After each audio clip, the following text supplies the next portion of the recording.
반갑습니다. 이번에 이제 강의를 맡게 될 임성우 팀장이라고 하고요. 저는 기범이의 가장 친한 친구이기도 하고, 원래 제가 강의는 솔직히 이런 거에 대해서는 생각을 하고 있지 않았는데, 저 친한 친구의 부탁을 받고 이렇게 나름 준비를 해봤어요. 네, 네, 네. 저는 이 계약서 하나하나가 제 인생이고, 수많은 어떨 때는 울기도 하고 만세도 불러보기도 하고 좌절도 해보기도 하고, 정말 배우자 간의 행복도 느껴보고 갈등도 느껴보고, 그걸 어떻게 풀어를 가는지 한번 여러분들과 같이 공감해 보면서 할게요. 그리고 이제 여기 여러분들은 다 경제적인 능력과 상황이 어떻게 될지 모르지만 다 자녀분이 있으시죠? 네. 근데 저는 이제 제가 하는 비즈니스 중에 하나가 어떻게 같이 이 부르들과 부자를 같이 가야 되는지, 자녀들한테 재산을 어떻게 넘겨줘야 되는지 많은 고민들을 하는 일을 하다 보니까 자녀를 내가 어떻게 부동산을 해줄 건지에 대한 많은 상의를 하고는 해요. 그래서 우리 집안은 어떻게 하는 건지, 또 이제 내 자녀를 어떻게 부동산에 입문을 해야 되는 건지에 대해서 고민을 많이를 합니다. 근데 그러면 너네 집안은 어떻게 하냐라고 물어볼 수가 있잖아요. 우리 집안은 내 조카 하나 애들한테 부동산을 어떻게 접근을 시키니? 라고 물어를 봅니다. 그러면은 저는 이제 두 가지로 나뉘어요.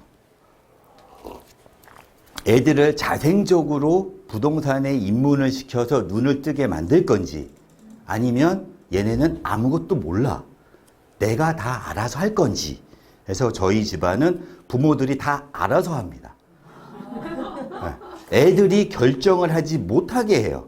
그 이유가 뭐냐면 몰라요. 우리들도 부동산을 사고 할 때 억 단위가 움직이기 때문에 그런 의사결정을 애들한테 맡긴다라는 거는 제가 보기에는 불가능해요. 근데 그런 거를 눈을 뜨게 할 수 있는 애들도 있어. 근데 여기서 부모가 선택을 해야 되는 과정은 뭐냐면, 그 눈을 떠주면 부모는 한결 가볍죠. 근데 이 눈을 못 뜨면 이 모든 걸 부모가 해야 되면 부모의 돈이 다 들어가야 되고, 이 모든 걸 다 해야 돼요. 근데 그래서 알게 된 게 저도 이 무허가 건물이었어요. 무허가 건물은 이 당시에 지금과는 달리 말도 안 되는 가격이었어요. 그래서 이제부터 시작을 한번 해볼게요. 그래서 이제 이 강의 자료를 보면 무허가 건물 매매 계약서가 있고, 이 무허가 건물에 대한 이제 재개발과 관련된 이제 자료들이 있는데, 이 무허가 건물을 사게 된 그 배경부터 말씀을 드릴게요. 그러니까 여러분들이 자녀를 만들게 되면 너랑 똑같은 상황일 거예요. 돈이 없어요. 자녀들은 돈이 없고 아무것도 없는 상황에서 이 계약이 2015년 1월, 11월이었어요. 2015년 11월, 2015년은 어떤 상황이었냐면, 대한민국의 부동산을 2013년에 샀던 사람들이 100점이었어요. 100점. 그때는 2013년 때까지 이렇게 그래프가 부동산 하향이 이렇게 내려가던 시기였죠. 근데 누구나 부동산을 가장 싼 가격에 사고 싶잖아요. 근데 가장 싼 가격에 살 때는 많은 거를 극복을 해야 돼. 그거 부동산 요즘 세상인데 어떻게 부동산을 살 수가 있어? 미친 거 아니야? 큰일 나. 이런 수많은 압박을 이겨내야 돼. 2013년이 그때였고, 2013년은 이제 하방 경직선이 이제 꺾였던 시점이었어요. 올라를 갈지 이대로 몇 년을 갈지가 모르는 상황이었어요. 그래서 이제 대망의 2015년이 왔는데, 저는 일단은 어떤 경제적인 상황이었냐면, 여러분의 자녀나 제 경제적 상황이 똑같았을 거예요. 제 꿈은 판사였어요. 저는 중고등학교 시절 공부를 정말 잘했어요. 어느 정도로 잘했냐면 기형적으로 잘했어요. 너무너무 잘해서 항상 나는 서울대 상대 아니고선 생각을 해본 적이 없어요. 근데 물론 여기 소시적에 공부 못하는 사람은 없지만, 근데 부모님 두 분이 같은 날 같은 시간에 1+1으로 하늘나라에 가셨어. 그런 상황이야. 근데 그게 고2 때였어요. 근데 다행히 우리 부모는 저에게 어마어마한 교육열을 쏟아부었어요. 그래서 우리 형들이 대학교를 따다닥 떨어지니까 부모가 너희 아들 대학교 어디 갔어? 얘기를 물어볼 때 우리 엄마는 큰형, 작은형에서 재수해, 삼수해, 군대 갔어. 이 아들 공부 잘해라고 얘기했을 때 이 어머님들의 얘기를 할 때 그 느낌 뭔지 아시겠죠? 재수에 삼수에 군대 갔어. 예? 미쳐버리는 거예요. 그래서 우리 어머님이 한남동에서 청담동으로 위장 전입을 시켜서 가장 비싼 그 자녀분들 중에 애들하고 공부를 시켜서 이제 부자들과 어울렸던 마인드를 만들어준 게 가장 큰 타락하면서 재산이었던 것 같아요.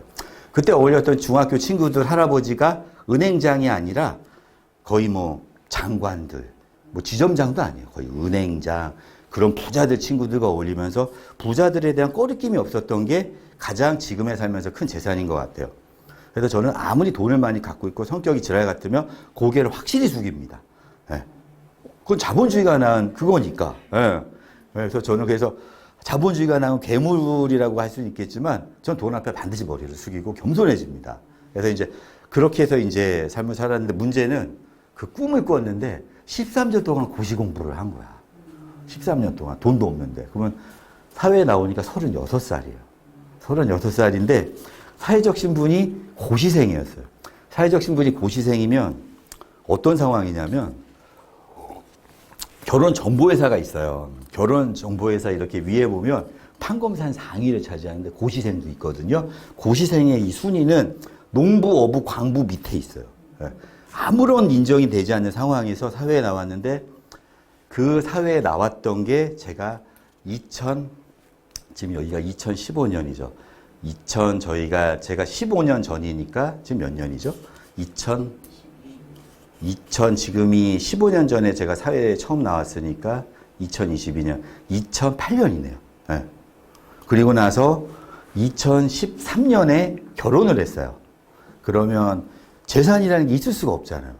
이때 딱 전세 상황이 뭐냐면 와이프 2천, 내 2천을 합쳐서 4천을 만들어서 전세자금 대출 1억을 만들어서 1억 4천에 그 전세를 살고 있는 상황이었어요. 자산 총액은 2015년 4천. 예. 그러니까 이제 이 상황은 누구나 직면할 수 있는 상황이잖아요. 그래서 저는 이때 우리 와이프가 나한테 시집 온 게 제정신은 아닌 것 같아요.